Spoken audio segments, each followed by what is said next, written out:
নাটোর জেলার বড়াইগ্রাম থানার অন্তর্গত মন্ত্রীর ঈদগাহ ময়দানে তাফসীরুল কোরআন মাহফিলের সমাধান সভাপতি, সামনে বসা মুসলমান ভাইরা, পর্দার আড়ালের সম্মানিত মা এবং বোনেরা, প্রাণপ্রিয় নাটোরবাসী, আব্দুল আজিজ ভাই বলছিলেন না যে 17 বছর কথা বলার অভ্যাস নেই, সব ভুলে গেছি। আমাদের অবস্থাও তাই। ওনারা তো তাও দিনের পর দিন একটু বাইরে থাকা, পালিয়ে থাকার সুযোগ পেয়েছে, আর আমরা এমন জায়গায় ছিলাম কথা বলা তো দূরের কথা, হা করাও যেত না, এমন জায়গায় রেখেছি। সুতরাং আমরা অনেক কিছু ভুলে গেছি। আল্লাহ যেন আবার স্মরণ করিয়ে দেন জাতির উপকারের জন্য, যে আল্লাহ আমাদেরকে স্বাধীন বাংলাদেশে পরাধীন ছিলাম, আবার নতুন করে স্বাধীন হওয়ার একটা স্বাদ আমাদেরকে দেখালেন। সবচাইতে বড় স্বাদ পাবো যদি আল্লাহ কোরআন দিয়ে জমিনটা চলে। এইটা দেখতে মন খুব চাই। আমি 7-8 দিন আগে ছিলাম মালয়েশিয়া, দুবাই, সিঙ্গাপুরে, সমস্ত জায়গায়। এদের দেশে ইসলাম নেই, কিন্তু ইসলামের নিয়ম নীতিগুলো তারা মানে। 1500 বছর আগে বিশ্বনবী যে জানিয়েছিলেন পবিত্রতা ঈমানের অঙ্গ, এটা শোনেননি কোনদিন? পাক পবিত্র থাকা এটা ঈমানের অঙ্গ। কোন কোন জায়গায় পেয়েছি এটা ঈমানের অর্ধেক। এই শব্দটা নিয়ে চিন্তা করেছিলাম, কিন্তু এত গুরুত্ব দিয়ে কথা বলার কারণ কি? সিঙ্গাপুরে যে দেখলাম এই হাদিসের বাস্তবতা চলছে। আমার সামনে একজন তার ছেলে একটা ঠোঙা, এই যে চিপস মিষ্টি চকলেট মকলেট খাবার পর এটা ঠোঙ্গা ফেলেছিল রাস্তায়। কোথায় ছিল পুলিশ জানি না, সঙ্গে সঙ্গে এসে এটা ফেলেছে কি? বলছে আমার ছেলে বোঝে না, এই জন্য না, রাস্তাঘাটে কিছু ফেলা যাবে না, যখন ফেলেছে জরিমানা দেওয়া লাগবে। ধরে নিয়ে গেল থানায়। কি পরিষ্কার পরিচ্ছন্ন, কি মানে জায়গাটা দেখলে মনে হচ্ছে। রাতের বেলা যে বাড়িতে ছিলাম বললাম ভাই মশারি, কিসের মশারি? কোন মশা নেই দেশে। কত বড় পরিষ্কার থাকলে একটা মশা চোখে দেখা যায় না বলেন তো? এই জন্য বলছি ওদের দেশে ইসলাম ওরা মানে না, কিন্তু ইসলামের নিয়ম নীতি গুলো দেখলাম ফলো করছে। বিশ্বাস করে না ইসলাম যে শান্তির ধর্ম, এটা বিশ্বাস করে না। খ্রিস্টান আর বৌদ্ধ দেশে বেশি।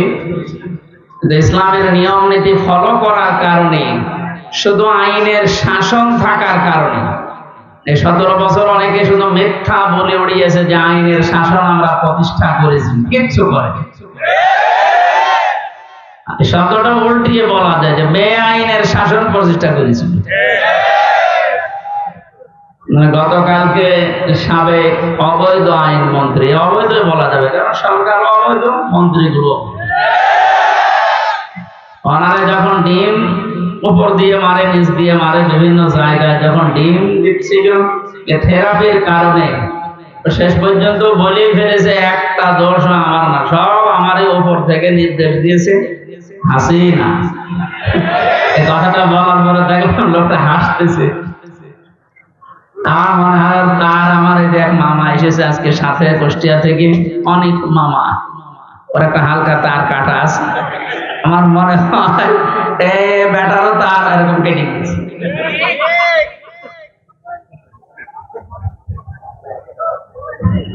এখন যা যে যারে ধরছে একটু কিছু দিলে সব ধরছে বর্তাছে আল্লাহর উপর। আর যেটা দরবেশ মানে কর্তা, এ দরবেশ যে এত খারাপ, দাড়ি কেটে নম হয়ে গেছে। ওরে দেখলে পর্যন্ত শয়তান হাসে যে আল্লাহ তুমি আমার শয়তান বানিয়েছো। এটা তো আসল শয়তান ছিল। হোসেন মাওলানা বলছিল না 29,000, না ওটা 36,000। পদ্মা সেতু বানিয়েছে 32,000 টাকা খরচ করে। আর এই লোকটা শুধু বাইরের একটা ব্যাংকেই টাকা পড়ে আছে 36,000 কোটি টাকা। ওই টাকাগুলো ফেরত পেলে বাংলাদেশে আর একটা পদ্মা সেতু বানানো যাবে। মালয়েশিয়ায় দেখলাম এই যে পেনাং থেকে এই আর একটা শহরে যাবার সময় 2টা ব্রিজ পরপর, একটা মনে হয় 8 কিলোমিটার, একটা 17 কিলোমিটার।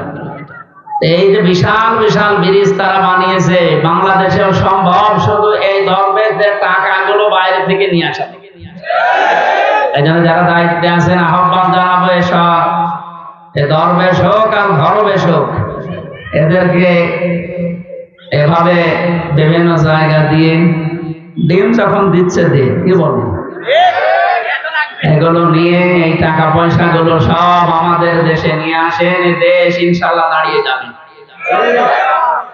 আমরা পবিত্র পরিষ্কার পরিচ্ছন্ন হওয়ার কথা বলছিলাম। স্বাধীন দেশে যেহেতু এখন আছি, চর্মচোখে জ্ঞান 52 বছর 53 বছর তো আমার বয়স না, আমার বয়স 32-33 বছর।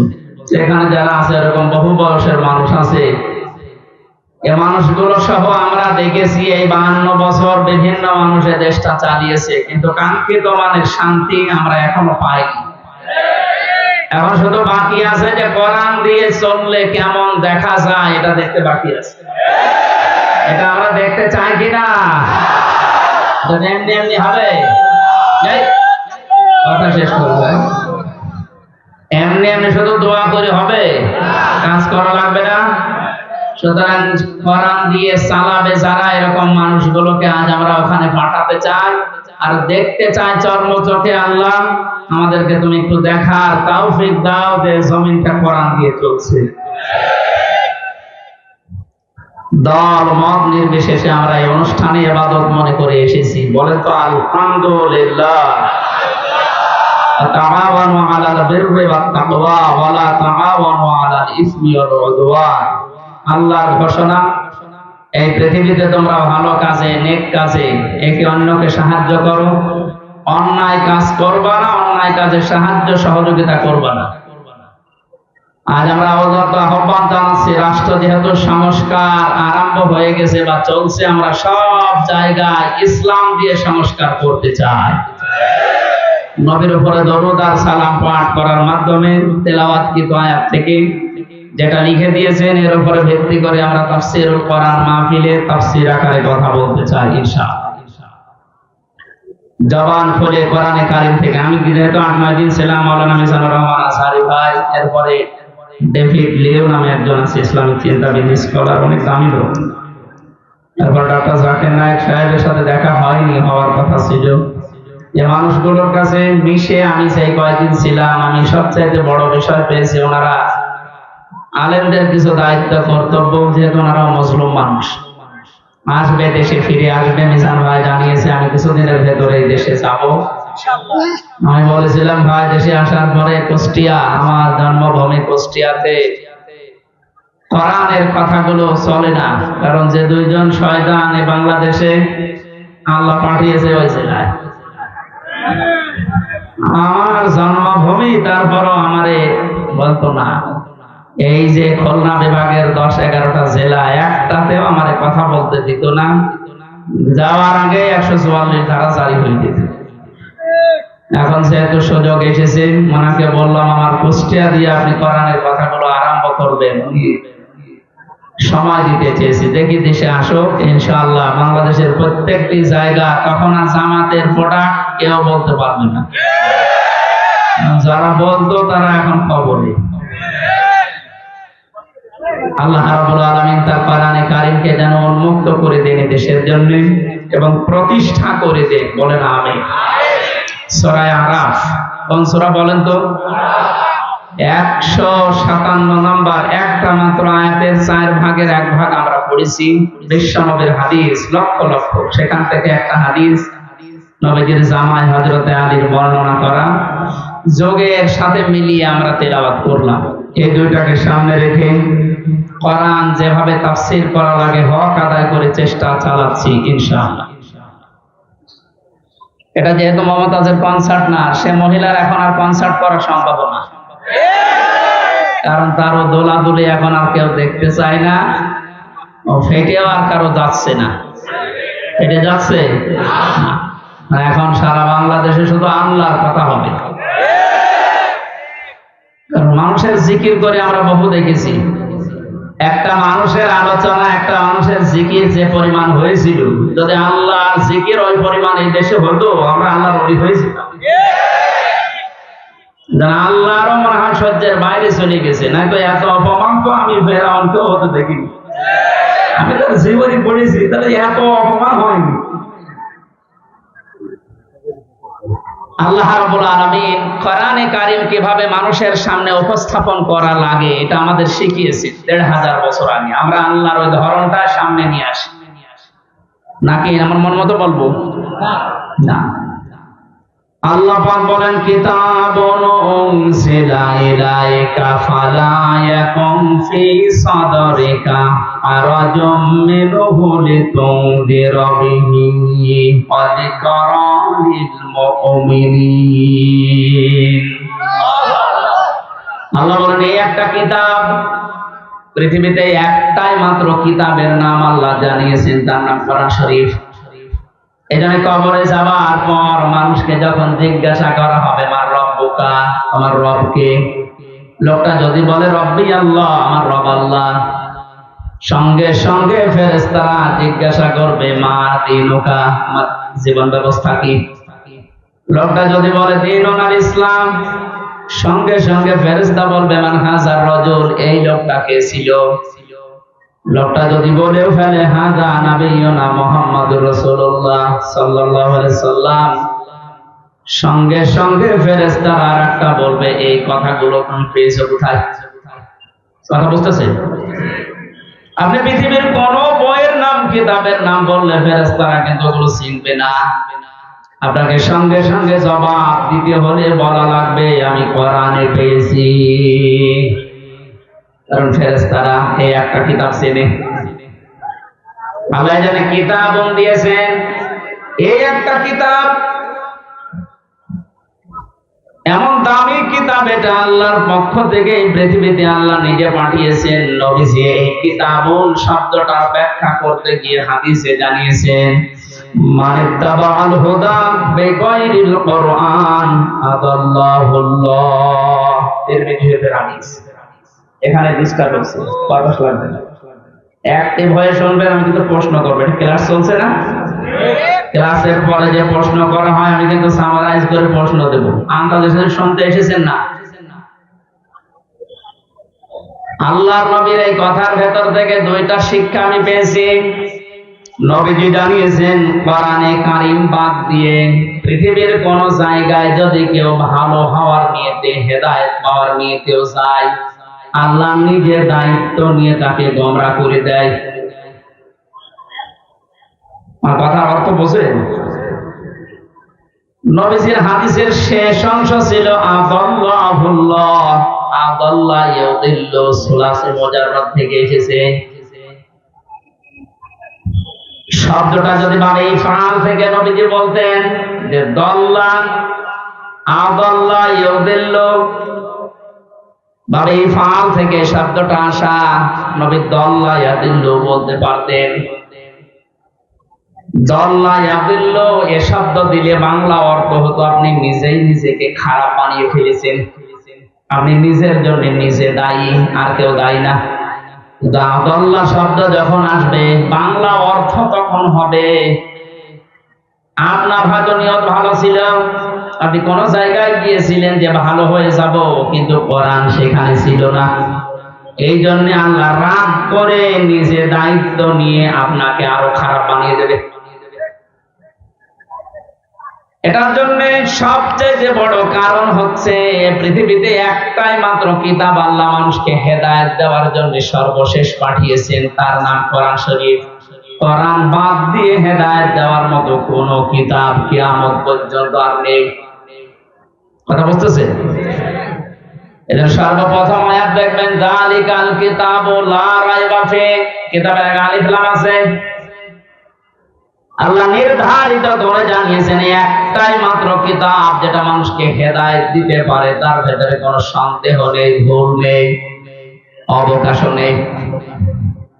হাদিসের ব্যস্ততায় আমি যেটা পেয়েছি, ও বাংলার জনগণ, কোরআন যেখানে নেই ওই রকম জায়গায় এখন থেকে যদি আপনি ভালো হওয়ার নিয়তেও যান, আপনাকে আমির হামজা খারাপ বানাবে না, খারাপ বানিয়ে দেবে কে?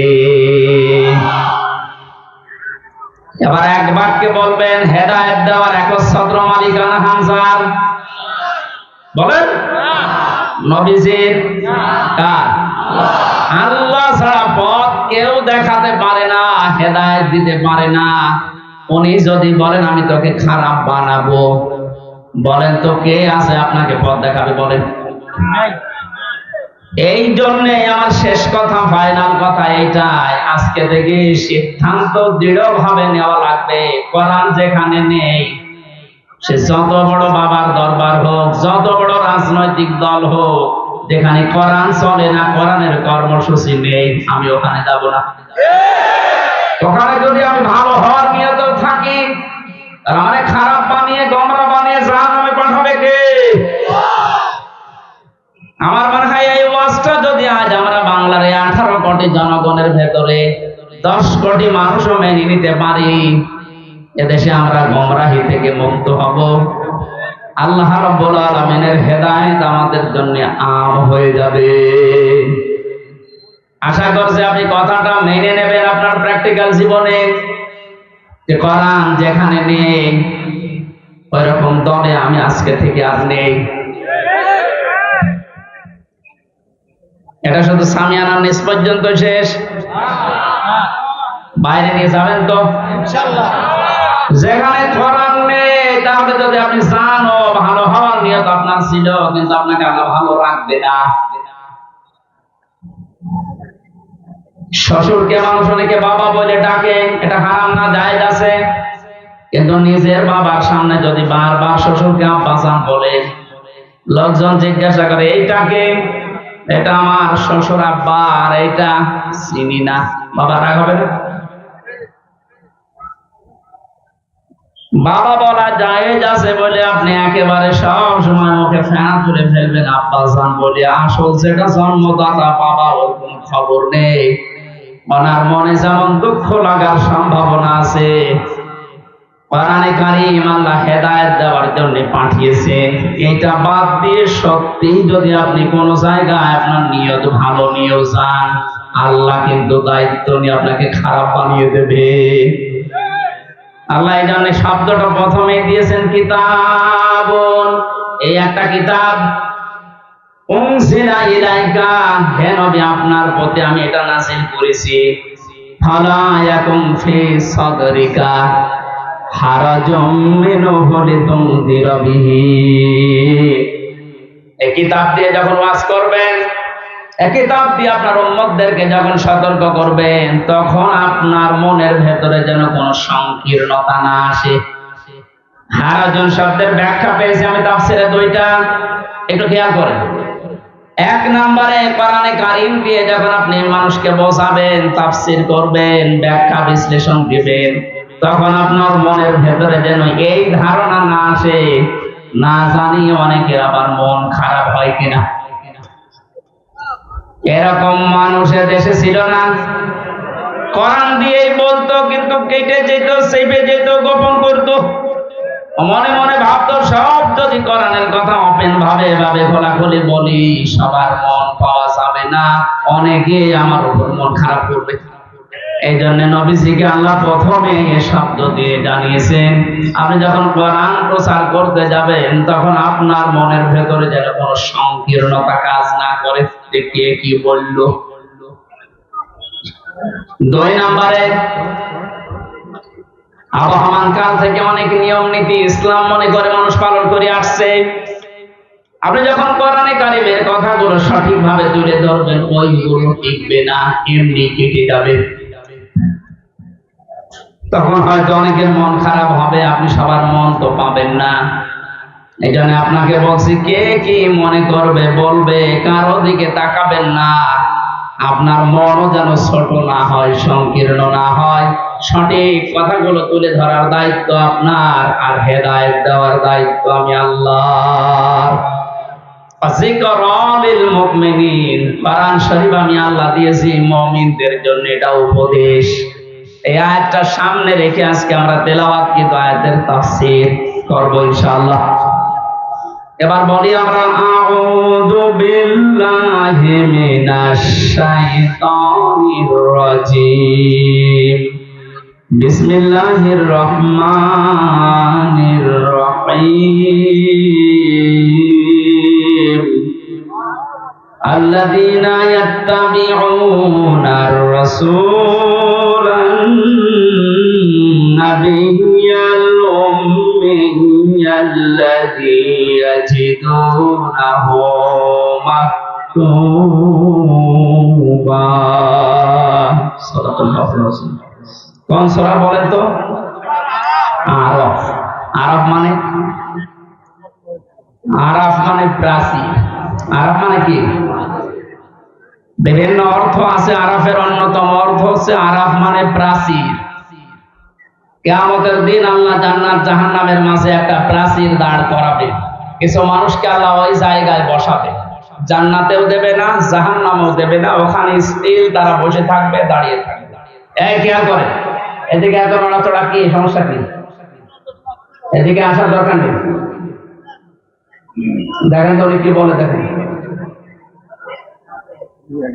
না, আমি তো বলবো হয়েছে, ঠিক আছে না। আপনি যদি আমল করতে না পারেন তাহলে তো আসার দরকার নেই।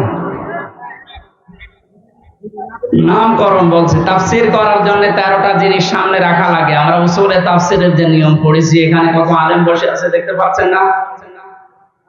নাকি ফাটা যায় একজনকে লাগিয়ে দেব?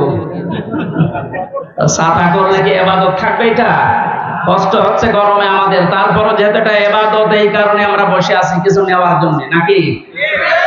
আরাফ কি নাম বললাম? এটা একটা প্রাচীর, জান্নাত জাহান্নামের মাঝে আল্লাহ রাখবেন। নামকরণের ভেতরে আমি তাফসীরে তাবারি থেকে বলছি এটা। নবীজি বলেন সাহাবীরা, এখানে আল্লাহ যাদেরকে বসাবেন এদেরকে জান্নাতেও দেবে না জাহান্নামেও দেবে না, একেবারে স্থির। প্রশ্ন করলেন সাহাবী, হে নবী, এদেরকে আল্লাহ জান্নাতে দিচ্ছে না কারণ কি? বিশ্বনবী জানিয়েছেন এই মানুষগুলোকে আল্লাহ জান্নাতে দেবে না তার অন্যতম কারণ এরা মা বাবার সাথে খারাপ আচরণ করে। এরা নামাজ পড়েছে, রোজা রেখেছে, ভালো ভালো কাজের আঞ্জাম দুনিয়ায় দিয়েছে, দান সাদকা এদের সব ছিল, শুধু একটা বিষয় পারিবারিক জীবনে মা বাবার সাথে এদের ভালো ব্যবহার ছিল না। এখানে কোরআনে কারিমে আল্লাহ জানিয়েছেন, ক্বাদা রাব্বুকা আল্লা তা'বুদু ইল্লা ইয়্যাহু ওয়া বিল ওয়ালিদাইনি ইহসানা। আমি আল্লাহ রায় দিয়েছি। রায় দিচ্ছেন কে?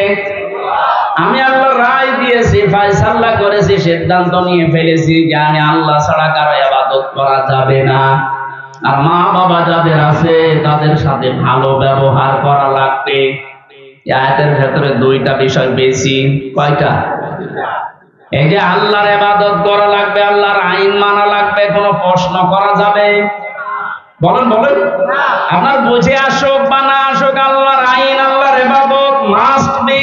আপনাকে এই জন্য আল্লাহ বানিয়েছে। তাহলে আল্লাহর আইন মানা এটা ফরজ। আল্লাহর আইন মানা কি? আরো জোরে বলেন।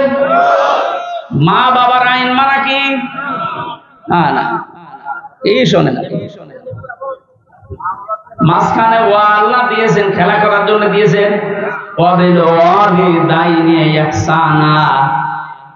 মা বাবার আইন মানা ফরজ না, মা বাবার সেবা করা ফরজ।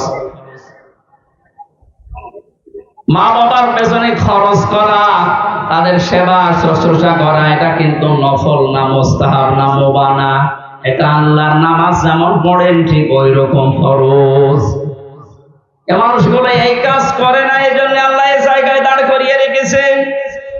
সাহাবী বলেন, হে নবী, এদেরকে আল্লাহ জাহান্নামে যায় না কেন? তাহলে বিশ্ব নবী বলেন, সাহাবীরা এই মানুষগুলো দিন কায়েমের জন্য দুনিয়ায় আন্দোলন করেছে, চেষ্টা চালিয়েছে, এই কারণে জাহান্নামে দেয় না। তাহলে হাদিস থেকে বোঝা যায় দুনিয়ায় যারা দিন কায়েমের জন্য চেষ্টা চালাবে, সংগ্রাম করবে, মুজাহাদা করবে, এই মানুষগুলোর জন্য জাহান্নামের আগুন হারাম। আমরা জাহান্নামে যেতে চাই না, কারণ যারা আমরা ইসলাম এই পৃথিবীতে দাঁড় করানোর জন্য, কায়েম করার জন্য চেষ্টা চালিয়ে যাচ্ছি, খাদেম হিসাবে, কামলা হিসাবে, আমাদেরকে আল্লাহ জাহান্নামে দেবেন, আপনি বিশ্বাস করতে পারেন। তো পারিবারিক জীবনে যেন এমন কোন কাজ আমরা না করি যে না আমরা জান্নাতেও যেতে পারছি না। এখন একটা ছোট্ট প্রশ্ন এখানে আছে, আজ হাজার লক্ষ পরিবারে আমরা অনেকেই চেষ্টা করে যাচ্ছি যে পারিবারিক জীবনে আমরা শান্তি সুখে কাটাবো, যেন জাহান্নামে যাওয়া না লাগে মা বাবার সাথে আচরণ খারাপ করার কারণে। তো অনেক পরিবারে আমরা বাস্তবে দেখতে পাচ্ছি স্ত্রীর কারণে আর স্ত্রীর মা বাবার এই কুপরামর্শের কারণে অনেক সংসারে সন্তান মা বাবার সাথে ভালো আচরণ করতে পারছে না। সম্মানিত মা বোন যারা বিভিন্ন জায়গায় বসে আছেন, শুধু নামাজ পড়া আর পর্দা করা ইবাদত না, মানুষের সাথে মুআমালাত মুআশারাত পারিবারিক জীবনে নিজের নিকট আত্মীয় স্বজনের সাথে ভালো ব্যবহার করা ইবাদত। এটা আজ হাজারো পরিবারে নেই। এখানে অনেক মানুষ ইসলাম সঠিকভাবে মানতেও পারছে না। বাস্তবতায় সে দান সাদকা নামাজ রোজা হজ যাকাত বহু কিছু করছে, পারিবারিক জীবনে স্ত্রীর শুধু মন ছোট থাকার কারণে নিজেও বাধ্য হয় স্ত্রীর কারণে মা বাবার সাথে খারাপ ব্যবহার করতে। আপনি কিন্তু আমাকে আরাফ নামক জায়গায় দাঁড় করাতে বাধ্য করছেন। সুতরাং স্ত্রী যারা এসেছেন ওরা মন উদার করবেন, মনে করবেন যাদের বাড়িতে আসলাম এগুলো আমার মা আর বাবা। আমি হাজারো মেয়ে লোককে দেখেছি নিজের মা বাবা দোষ করলেও কিছু মনে করে না, মাফ করে দেয়, মানিয়ে নেয়।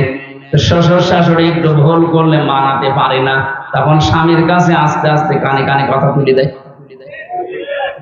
এরকম মহিলা দেশে নেই?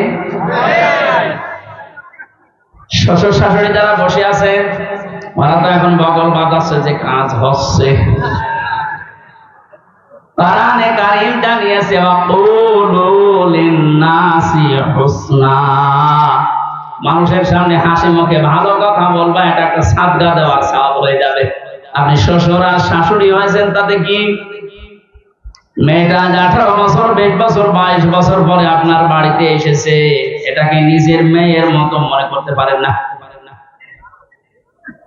আল্লাহর কসম, আমি আল্লাহকে সামনে নিয়ে বলছি, সাক্ষী করে বলছি, সত্যি যদি মা আর বাবা নিজের মেয়েকে নিজের ছেলেকে যে নজরে দেখে, পুত্রবধূকে এই নজরে যদি দেখতে পারতো, আমরা হাজারো সন্তান আরাফ নামক জায়গায় থাকতাম না। আহ্বান জানাচ্ছি, আমরা তো চেষ্টা করছি কিন্তু আপনাদের এই ছোট মনের কারণে পারছি না। আপনার মনটা উদার করেন, কি করবেন আপনি দুনিয়ার এই সয় সম্পদ দিয়ে যদি জাহান্নামে যাওয়া লাগে। আল্লাহ আমাদেরকে আরাফ নামক এই জায়গায় যেন দাঁড় করিয়ে ভাগ্য হত না করেন। নবীজি কিন্তু হাদিসের শেষে আর বলেননি যে এরা যাবে কোথায়, বলেন তো এই হাদিসে পর্যন্ত থাকলে কি দাঁড়াচ্ছে অর্থ? জান্নাতেও যেতে পারছি না শুধুমাত্র এই কারণে, জাহান্নামও আল্লাহ দিচ্ছে না আমি ইসলামী আন্দোলন করার কারণে। অথচ এই জায়গায় যদি দাঁড়িয়ে থাকা লাগে আবাদান আবাদান, আমার মতো হতভাগ্য মানুষ আছে। আল্লাহ আমাদেরকে হেফাজত করুন, বলেন আমিন। মক্কায় নাজিল হয়েছে সূরাটা, 206টা আয়াত আছে, 20টা 16টা রুকু আছে। ক্রমিক নাম্বার হিসাবে কোরআনে কারিমের এটা 7 নাম্বার সূরা। মাত্র একটা আয়াতের 4 ভাগের 1 ভাগ পড়েছি। আয়াতের ভেতরে 3টা বিষয় আমরা আলোচনায় নিয়ে আসব। 1 নম্বরে আমাদের নবী মুহাম্মদ রাসূলুল্লাহ 3টা গুণ আল্লাহ দিয়েছে। কয়টা? যেহেতু বর্তমান প্রেক্ষাপটের সাথে আয়াতের একেবারে হুবহু মিল আছে। 2 নম্বরে আল্লাহর নবীর কর্মসূচি ছিল এই দুনিয়ায়, আয়াতের ভেতর থেকে আমরা 6টা পেয়েছি। কয়টা? 3 নম্বরে আমরা যারা তার উম্মত এখন দাবি করব কিয়ামত পর্যন্ত, তাদের কর্মসূচি হবে, তাদের করণীয় হবে 4টা। তাহলে নবীজির পরিচয় তুলে ধরা হবে আয়াত দিয়ে 3টা, বিশ্বনবীর কর্মসূচি তুলে ধরা হবে 6টা, আর আমাদের করণীয় তুলে ধরা হবে 4টা। সব মিলে 13টা। কয়টা? এই 13টা বিষয় আজকের আলোচনায় আছে। আমরা একটা একটা করে তাফসীর আকারে শুনছি। আপনারা আছেন তো? আল্লাহ পাক বলেন আল্লাযীনা ইয়াত্তাবিউনার রাসূলান নাবিয়্যাল উম্মিয়া, তোমরা অনুসরণ করো, ইত্তেবা করো, দেখে দেখে চলো। এই যে তাবউন শব্দটা আছে, আমি 12 সালে যখন আলোচনা আরম্ভ করেছিলাম বিশ্ববিদ্যালয়ের 2nd ইয়ারে থাকতে, ওই সময় তাবউনের ব্যাখ্যা পড়েছিলাম। অনেকে ইন্টারনেটে এটা দেখেছেন, মনে আছে আপনাদের? তাবউন মানে কি? তাবউন মানে দেখে দেখে চলা। আপনার সামনে একটা মানুষ হেঁটে যাচ্ছে, কিভাবে কিভাবে পা লাগায়, কোথায় হাত নাড়ায়, মাজা দোলায়, কিভাবে তাকায়, একেবারে ওইভাবে হুবহু ওই জায়গায় পা ফেলে হাত নাড়িয়ে মাজা দলিয়ে চলার নাম তাবউন। আল্লাহ পাক এখানে ইত্তেবা দিয়েছেন, আল্লাযীনা যারা ইয়াত্তাবিউনা অনুসরণ করছে, করবে। এটা মোজারে বর্তমান ভবিষ্যৎ, প্রেজেন্ট ফিউচার। কার অনুসরণ করছে, করবে? রাসূলান নাবিয়্যাল উম্মিয়া, বিশ্বনবীর পরিচয় আল্লাহ এখানে দিয়েছেন তিনটা। এক নম্বরে রাসূল ছিলেন তিনি, দুই নম্বরে তিনি ছিলেন নবী, তিন নম্বরে তিনি ছিলেন উম্মি। এবার আসেন তো, রাসূল কাকে বলে, নবী কাকে বলে, উম্মি কাকে বলে? এই পৃথিবীতে বহু নবী এবং রাসূলের কথা আমরা শুনেছি। 1,24,000 নবী রাসূলের কথা আমরা জানি। পৃথিবীতে আল্লাহ মানুষকে হেদায়েত দেওয়ার জন্য, পথ প্রদর্শন করার জন্য পাঠিয়েছেন। এতগুলো নবীর জীবনী কর্ম পদ্ধতি বলতে বলতে তো সময় চলে যাবে। আমি গুরুত্বপূর্ণ কয়েকটা নবীর জীবনী থেকে বলছি। যত নবীকে আল্লাহ দুনিয়ায় দাওয়াতি কাজ করতে পাঠিয়েছিলেন, সবচাইতে বেশি কষ্ট সহ্য করেছিলেন হযরতে মুহাম্মদুর রাসূলুল্লাহ। এনার পরে যার নামের তালিকা পাওয়া যায় তিনি হযরতে ইব্রাহিম আলাইহিস সালাম। এনার পরে যার নামের তালিকা আছে হযরতে নূহ আলাইহিস সালাম। এনার পরে যাদের নামের তালিকা আছে সিরিয়াল হিসাবে, আল্লাহ পাক কোরআনে কারিমে জানিয়েছেন, শারআ লাকুম মিনাদ-দীনি মা ওয়াসসা বিহি নূহা ওয়াল্লাযী আওহায়না ইলাইকা। আমি নির্ধারিত করে দিলাম, লিখে দিলাম, নির্ধারণ করে দিলাম, আমি আল্লাহ সই স্বাক্ষর করে দলিল করে দিলাম তোমাদের জন্য। নূহ আলাইহিস সালামকে, ইব্রাহিম আলাইহিস সালামকে, ঈসা আলাইহিস সালামকে, এই সমস্ত মুসা আলাইহিস সালাম, এই বড় বড় নবীদের নামগুলো দিতে দিতে আল্লাহ জানিয়েছেন, হে নবী, এই প্রত্যেকটা নবীকে কিন্তু আমি আল্লাহ জানিয়েছিলাম আনাকিমুদ্দিন, তোমরা দিন কায়েম করো। আপনাকেও আমি ওহী করলাম ঠিক ওইভাবে, ওয়াহাইনা ইলাইকা, আপনার প্রতি আমার একই ওহী, আন আকিমুদ্দিন, আপনি দিন কায়েম করেন জমিনে, ওয়ালা তাতাফাররাকু ফি, এ বিষয়ে কোনো ফতোয়াবাজি করবেন না। সময় কিন্তু এসে গেছে এখন এই দেশে ঠিক ওই রকম। আর যে যেখানে যে মতে চলেন না কেন, সবাইকে আমরা আহ্বান জানাচ্ছি, সবাই আসেন ঐক্যবদ্ধ হয়ে আল্লাহর দ্বীন, কোরআনে কারীম, ইসলাম এই দেশে আমরা এখন কায়েম করার পরিবেশ তৈরি করি। সত্যি যদি এটা কায়েম না হয়, হালালকে হালাল জেনে অনেক সময় মানা যাবে না, হারামকে হারাম জানার পরও ছেড়ে দেওয়া যাবে না। এই 17 বছর যেটা দেখলাম, এই জন্য আমাদের সবচেয়ে বড় কাজ হবে এখন আল্লাহর এই জমিনে আল্লাহর দ্বীন কি করে কায়েম করা যায়, দাঁড় করানো যায়। বিশ্ব নবী মুহাম্মদুর রাসূলুল্লাহকে আল্লাহ রাসূল বলে ঘোষণা দিচ্ছেন যে, হে নবী, আপনি আপনার পরিচয় উম্মতদের সামনে দেবেন যে আমি তোমাদের জন্য রাসূল হয়ে এসেছি। 511 জন রাসূলের কথা আমরা পড়েছি, আর বাকিগুলো সব আল্লাহর নবী হিসাবে পাঠিয়েছিলেন। এই সমস্ত মানুষদের দায়িত্ব কোরআনে কারিমে এক একটি আয়াতের ভেতরে আল্লাহ দিয়েছেন, ওয়ালাকাদ বা'আসনা ফি কুল্লি উম্মাতির রাসূলান আনি ইবুদুল্লাহ ওয়াজতানিবুত তাগুত। রব্বুল আলামিন বলেন, এই পৃথিবীর যত, ওয়ালাকাদ বা'আসনা ফি কুল্লি উম্মাতির রাসূলান, প্রত্যেকটি জাতির জন্য আমি আল্লাহ রাসূল পাঠিয়েছিলাম। প্রতিটি নবী আর রাসূলদের জীবনের দায়িত্ব মূল ছিল দুইটা, তারা উম্মতদের কাছে যেই বলতেন আল্লাহর ইবাদত করো। কার ইবাদত? এই শব্দটা নিয়ে আজ হাজারো জায়গায় আমরা এই দেশের ভেতরে অনেক ভেজাল দেখতে পাচ্ছি। কমনে দিয়েছে ফ্যান, ইয়ার কে মারছেন এখানে বসে বসে।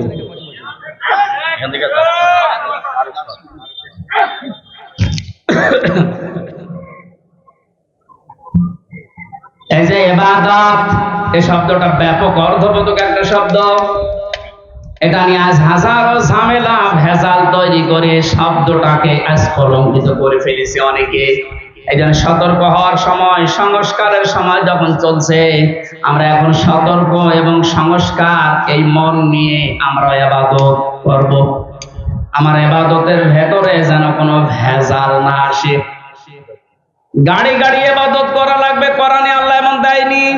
ইবাদত করো, আখলিস দীনাকা ইয়াকফিকাল আমালুল কলিল। তোমার ঈমানটা যদি খাঁটি হয়, কাজকর্ম আমল যদি কম হয়, আমার আল্লাহ মাফ করে দেবে। আমাদের অনেকের কাজ কারবার দরবেশ বাবার মতো গাড়ি গাড়ি দেখতে পাচ্ছি। ওর একটা বক্তব্য শুনেছিলাম কয়েকদিন আগে, ও বলেছে কোরআনেও সমস্যা আছে। এই নামটা নিয়ে, আহলে হাদিসের নাম নিয়ে অনেক মানুষ আজ মানুষকে ধোঁকা দিচ্ছেন। আহলে হাদিস এই শব্দটা খারাপ না, কিন্তু শব্দটা নিয়ে আজ ধোঁকা দিয়ে বোকা বানিয়ে অনেকে এখনো পর্যন্ত জালেমদের পা চাটতেছে। কালকের বক্তব্য ছিল একজনের রফিক নামে, আমি নাম নিয়েছি এই কারণে চেনার জন্য। লোকটা জানাচ্ছে এখন জনগণকে, আবু সাইদ নামে এই ছেলেটা শহীদ হয়নি, ও নিজে আত্মহত্যা করেছে।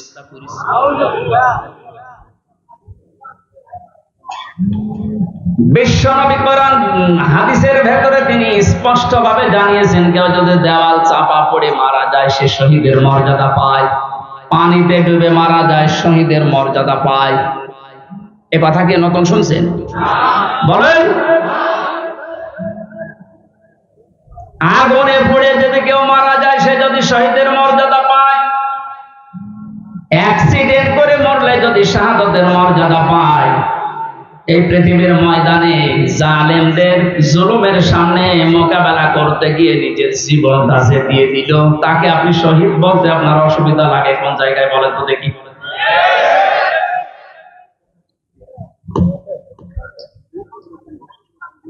এবার আমাদের দুইটা নোটিশ বলছে, যেহেতু এই শব্দটা শুনে আজ 2 দিন ধরে অনেক জালেমের দোসর যারা, তারা এখনো পর্যন্ত অপপ্রচার চালাচ্ছে এদের বিরুদ্ধে। এই জন্য এই দুইটা নোটিশ বলছি। সূরা বাকারার 154 নাম্বার আয়াত, 2 নাম্বার পারা, 2 নাম্বার পৃষ্ঠা, 12 নাম্বার 13 নাম্বার লাইনে আছে, ভালো করে মিলাবে।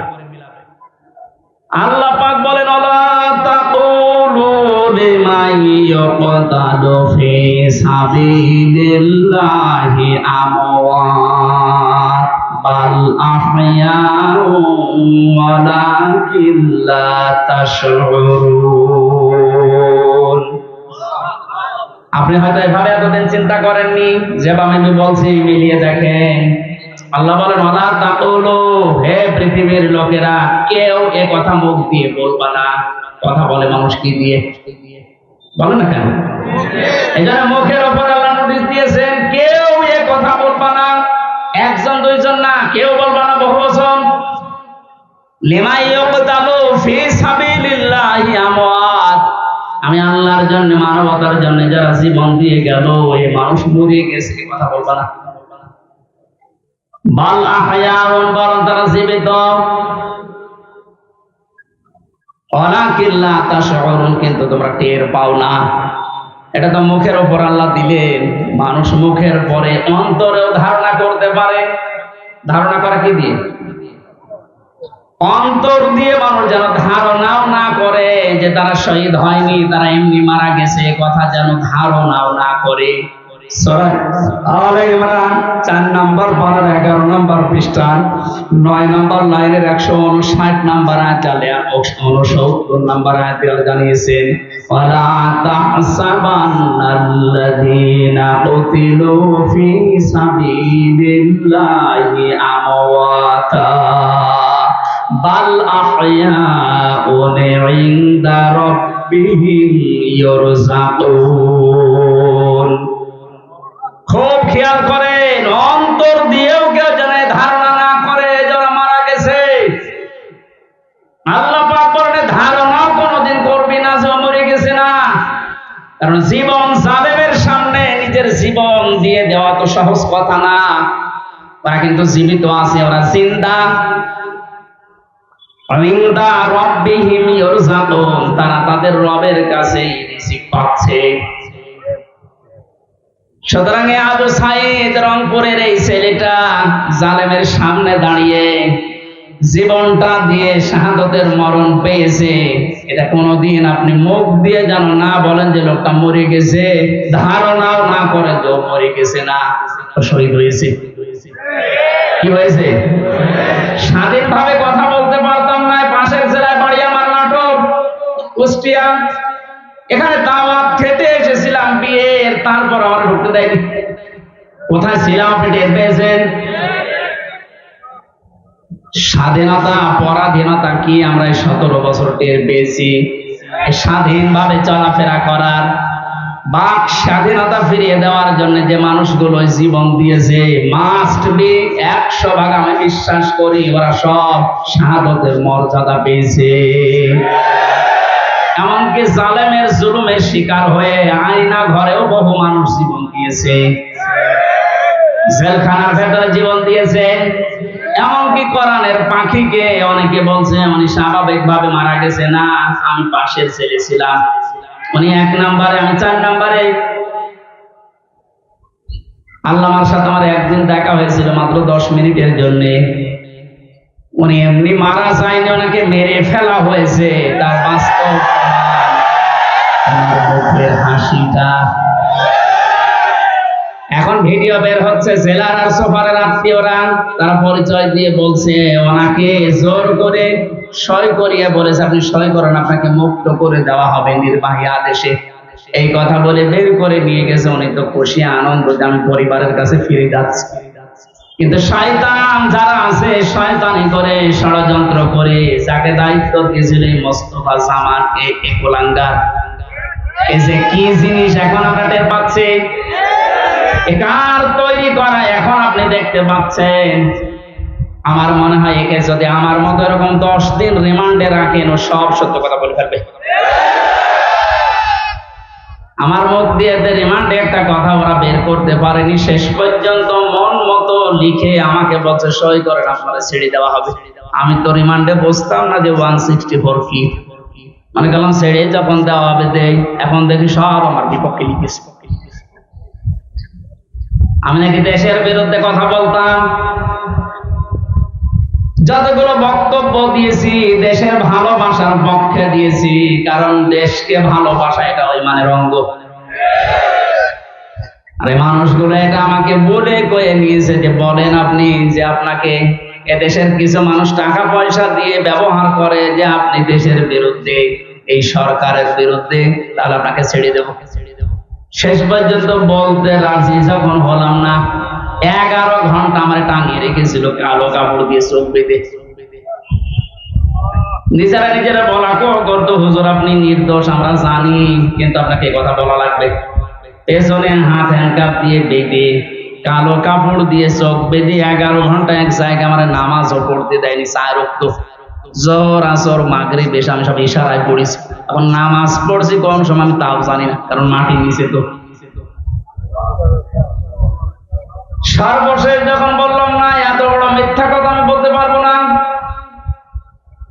আকিস গ্রুপে আমি চাকরি করতাম, ওনাদের বিরুদ্ধে হাজার হাজার কথা লিখতে বলেছেন, একটাও পারবো না, কারণ ওনারা এরকম না। শেষে আমার বলছে যদি আপনি আজকে সন্ধ্যার ভেতরে এগুলো স্বীকার না করেন, না বলেন, তাহলে আমার বউ তুলে নেন। কি চরিত্র দেখিস। আর এখন অনেক সুর তুলছে অনেকে যে এদের মাফ করে দাও। এই জালেমদের মাফ করা মানে মাশরুমের উপরে অবিচার।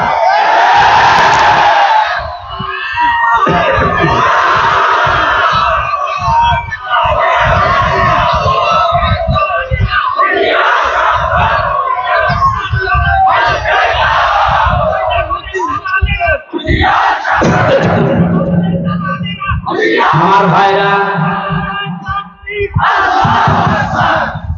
আপনি আমান আজমের জীবন ফিরিয়ে দিতে পারবেন? ব্যারিস্টার আরমানের স্ত্রীর কাছে আপনি কি জবাব দেবেন বলেন? কোথায় পৌঁছিয়েছেন তার জীবনটা? কি ট্যালেন্টেড সন্তান ছিল মীর কাসেম আলীর। আমি জেলখানায় থাকতে কারারক্ষী এসে আমার কুতুবউদ্দিন ওর বাড়ি রাজবাড়ি, রাত 12টার পরে যখন ডিউটি হয়েছে এসে বলছে হুজুর একটা গোপন কথা বলি, কাউকে যেন বলেন না এখানে, তাহলে আমার সমস্যা হবে। কি হয়েছে বলে, আমি যেদিন দায়িত্বে ছিলাম মীর কাশেম আলীর, যেদিন ফাঁসি হবে লোকটাকে যেয়ে বললাম স্যার আর সময় নেই, মাত্র 3 ঘন্টা আছে, আপনি প্রস্তুতি নেন। উনি আমারে বলছে ভাই কারারক্ষী এখনো তো সময় 3 ঘন্টা আছে, আমি 2 ঘন্টা ঘুমাই, তুমি আমারে ডেকে দিও। আল্লাহর কসম, আমি আল্লাহকে সামনে নিয়ে বলছে ও যা যা বলেছে একটাও মিথ্যা কথা না, সবগুলোই এইভাবেই বলেছিল। আমি পাহারা দিতে গিয়ে দেখলাম লোকটা ঘুমিয়ে গেল। 2 ঘন্টা পর ওনারে ডাকলাম, ঠিক ঘুম থেকে উঠলো, গোসল করে ওযু করে শেষের নামাজটা শেষ করে একটা চা বানিয়ে বলছে নেন। বললাম স্যার আমি চা খাবো না। আপনার কিছুক্ষণ পরে বলে জানি আমি, আর মাত্র 15 মিনিট আছে। জল্লাদ শাহজাহান এসে গেছে, ডাক দিয়ে নিয়ে যাচ্ছে, বলেন চলেন। উনি আমারে বলছিল ভাই আমির হামজা আপনাকে আমি বলি, আমিও তো মানুষ, উনিও মানুষ, মাত্র 3 ঘন্টা জলের পর ফাঁসি, তার 2 ঘন্টা ঘুম আসলো কি করে?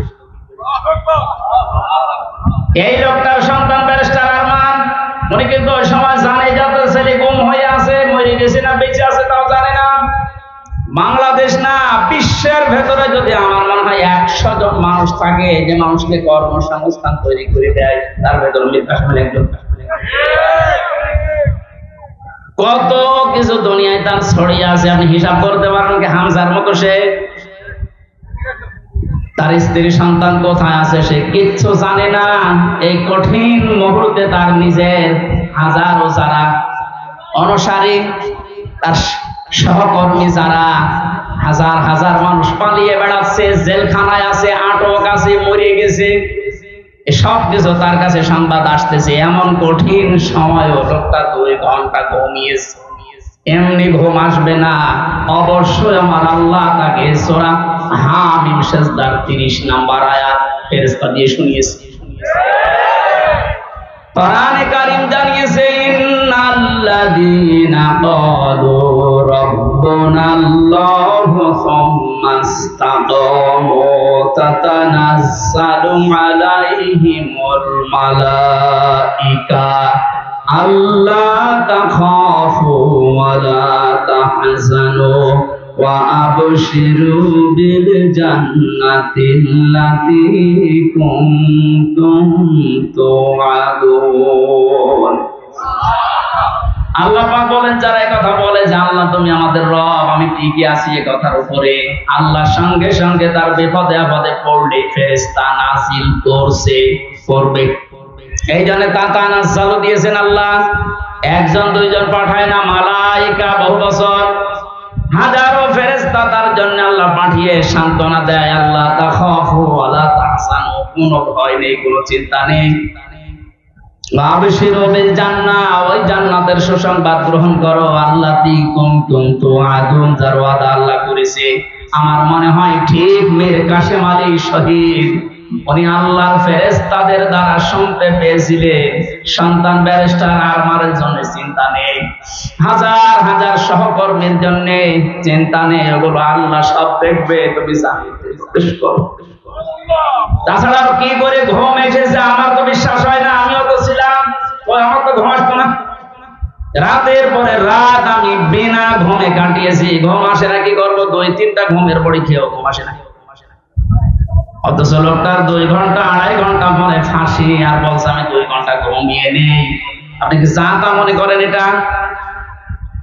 এই লোকটার সন্তান ব্যারিস্টার আরমান 8টা বছর তার স্ত্রী জানতো না যে লোকটা মেসে আছে না মারা গেছে।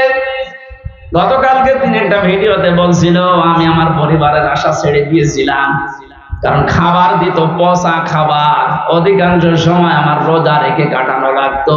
এই 8 বছরে আমার মনে হয় সে প্রায় 8 বছরই রোজা ছিল।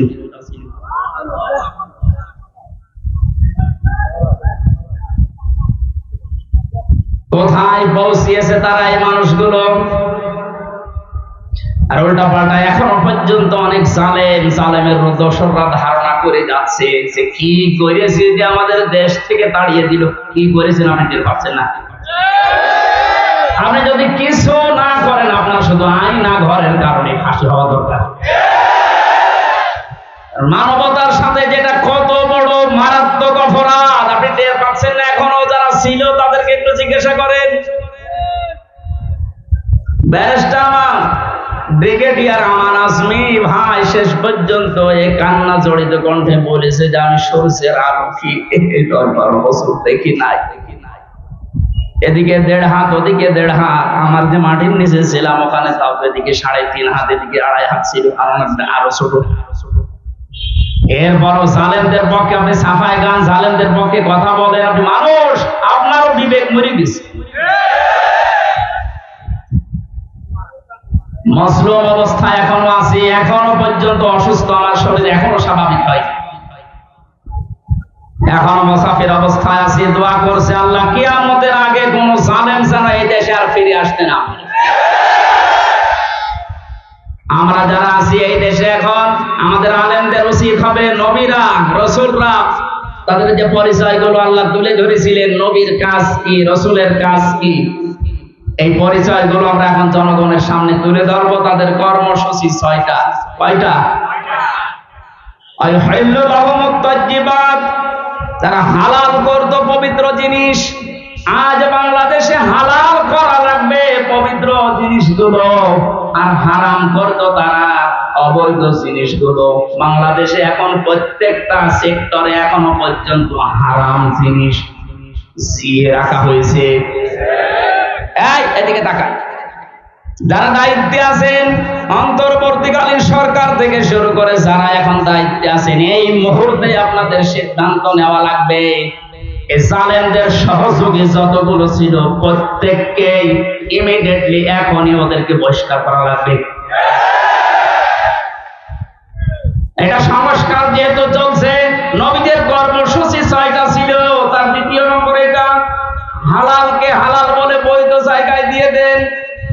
এই 17 বছর যারা বৈধ চাকরিতে উন্নতি পায়নি তাদের কাজ উন্নতির ওই জায়গায় দেওয়া লাগবে, আর যারা অবৈধ ভাবে আন্দাজে চেয়ারের পর চেয়ার পেয়েছে তাদেরকে নিচে নামানো লাগবে। ইসলামী ব্যাংক থেকে শুরু করে বাংলাদেশের যত ব্যাংকিং ব্যবস্থা, বিচার ব্যবস্থা, প্রশাসন, ব্যবসা, প্রত্যেকটি দিক আর বিভাগে যেহেতু সংস্কার আরম্ভ হয়েছে, এই সংস্কার ইমিডিয়েটলি কয়েকদিনের ভেতরেই করা লাগবে। এখনো পর্যন্ত এই হারামখোর যারা, এদের এই অভ্যাস এখনো যাবে না। ওদের না হুজুর দোয়া করে, নূহ নবীর চাই থেকে আমি বড় হয়ে গেছি। নূহ নবী দোয়া করেছিলেন না? কি বলেছিলেন? লা তাযারা আলাল আরদি মিনাল কাফিরিনা দাজ্জারা ইন্নাকা ইন তাযারহুম ইউদিল্লু ইবাদাকা ওয়া লা ইয়ালিদু ইল্লা ফাজিরান কাফারা। আল্লাহ বহু চেষ্টা করেছে এদের পেছনে, 950 বছর দাওয়াত দিয়েছি। এদের যে চরিত্র, এদের আন্ডা বাচ্চা পর্যন্ত যেন জমিনে একটাও না থাকে, কারণ যেটা থাকবে ওর পেট থেকে যেটা আসবে ওইটা হবে হারাম। এই জন্য জুলুমের পুনরাবৃত্তি আমরা আর দেখতে চাই না। এটা মারাত্মক একটা অপরাধ, সবচাইতে বড় অপরাধ এই গুম। এটা মানুষকে আপনি মেরে ফেলতে পারতেন, সংবাদ দিতেন যে লোকটা মারা গেছে।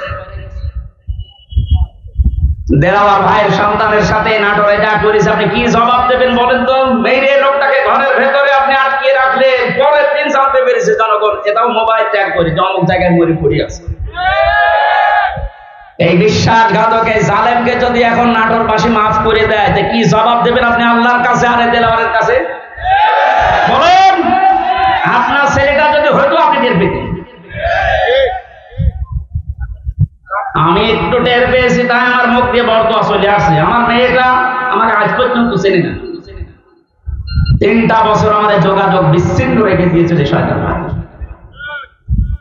পরে আমি 8-9 মাস রেখে গিয়েছিলাম, এখন তো বয়স 4 বছর। আমার এখনো পর্যন্ত আমার কাছেও আসে না, আমার ডাকেও না, আমার কাছে আসে না। কারণ মনে করো বিভিন্ন হুজুর আসতো, ওইরকম একদম। আমি জেলখানা থেকে যেদিন বের হয়ে বাড়িতে গেলাম, আমার বলছে হুজুর আমাদের বাড়ি চল। আপনি হাসতেছেন, আমার মনের ভেতরে কত দুঃখ জানেন। আমার নিজের মেয়ে আমার চেনে না, যে জালেমদের কারণে, জুলুমের শিকার হওয়ার কারণে ওদেরকেও যেন ওদের বংশধর না আছে। মাফ করে দেন। মাপ আপনি এই জায়গায় থাকলে আপনার মুখ দিয়ে মাপ বের হতো। কিসের মাপ? সংস্কার যখন চলছে নবীদের কর্মসূচি 6টা, এই 6টার ভেতরে 1 নম্বরে এইটা যে হালাল জিনিসকে হালাল জায়গায় নিয়ে এসে বৈধতা দান করে। সুতরাং এই মুহূর্তে বাংলাদেশের সবচাইতে বড় কাজ হবে যারা এতদিন পর্যন্ত জুলুমের শিকার হয়ে ওই জায়গায় যেতে পারেনি, ব্যাংকিং ব্যবস্থা বলেন, বিচার ব্যবস্থা বলেন, প্রশাসন বলেন, ব্যবসা বলেন, আজ ওদেরকে ওই জায়গাগুলোয় পৌঁছে দেওয়া লাগবে। আর হারাম কাজ যেগুলো হারাম হিসাবে হারাম ঘোষণা দেওয়া লাগবে। হারাম এ দেশে নেই, এই কথা বলেন না কেন? বহু অবৈধ জিনিস অলরেডি বন্ধ হয়ে গেছে, সামনে আরো বন্ধ হবে ইনশাআল্লাহ। কোরআনে কারীম থেকে আবার বলছে,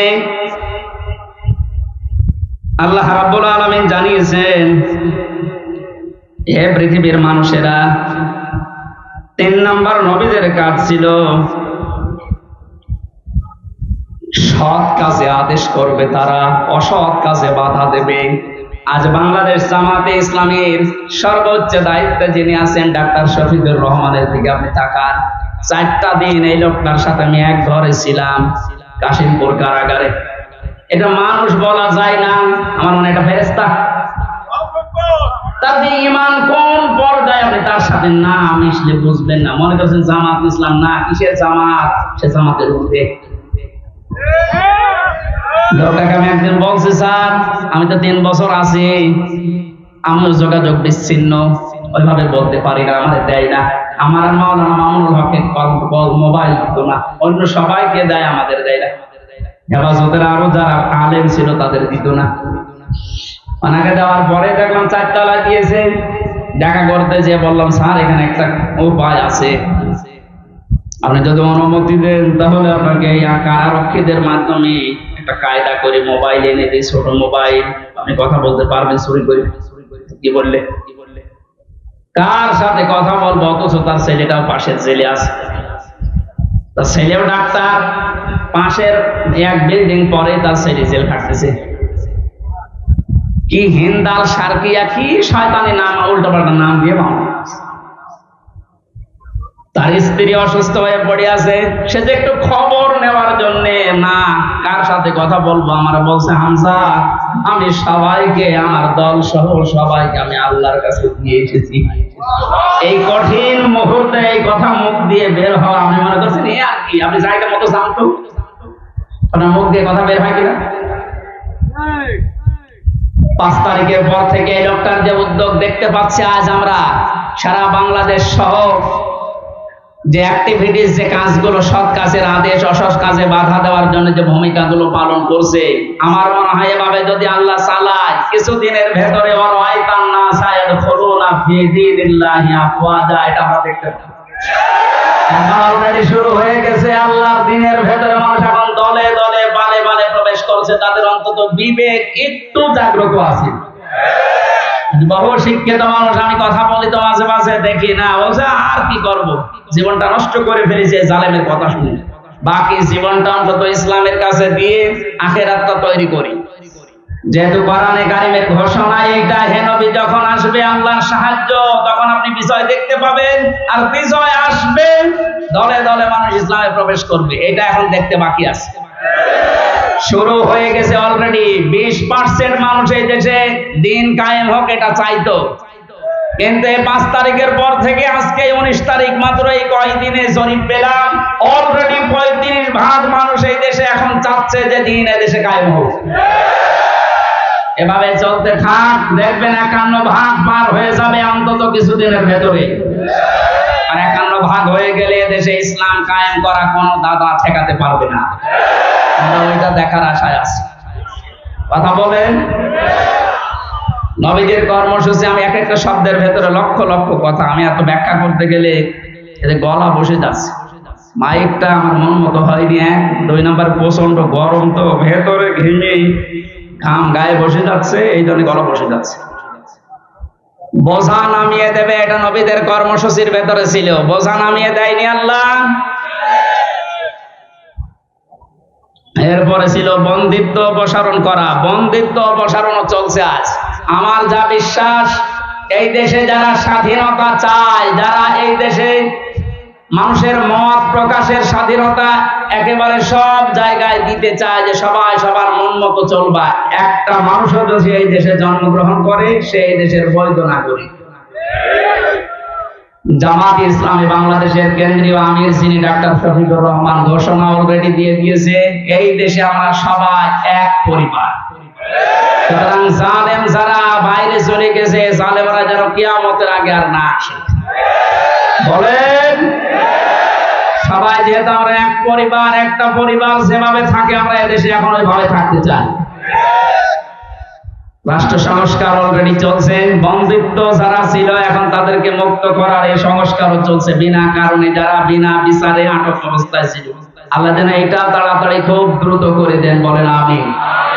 নবীদের এখান থেকে আমরা যারা উম্মত তাদের 4টা কাজ এই মুহূর্ত থেকে শুরু করা লাগবে। 1 নম্বরে আল্লাযিনা আমানু, যারা ঈমান আনার দরকার আমাদের এখন। ঈমান এখন বলেন আমার ঈমান নেই মানে আমি মুসলমানের ঘরের সন্তান, আমার বাবা ঈমানদার, দাদা ঈমানদার, আমিও ঈমানদার না।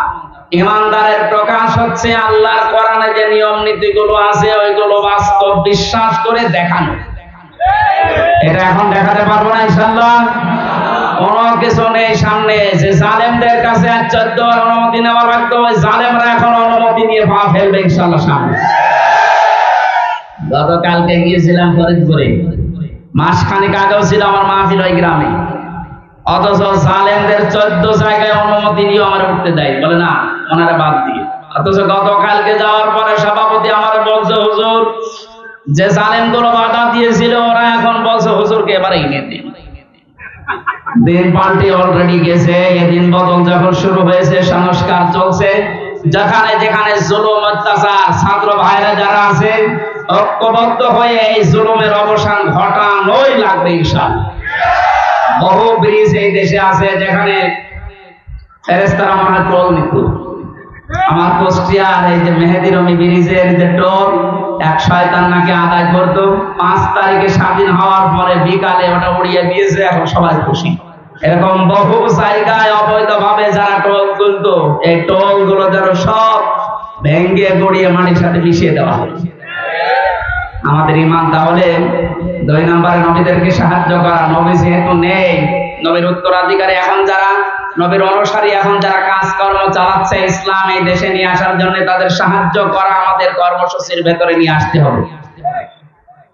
আমি এটা বানিয়ে বলছি, সূরা আরাফের 157 নম্বর আয়াত আপনি বাড়ি যেয়ে তাফসীর আকারে পড়েন, এইটা পাবেন। 3 নম্বরে তাদের সাহায্যে যাওয়া লাগবে।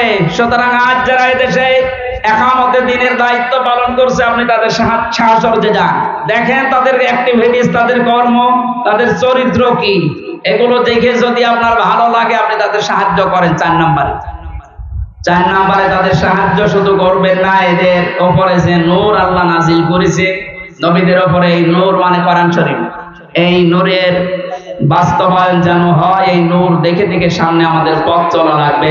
আল্লাহ এই 13টা জিনিস আমাদের জীবনে যেন এনে দেন। বলেন আমিন।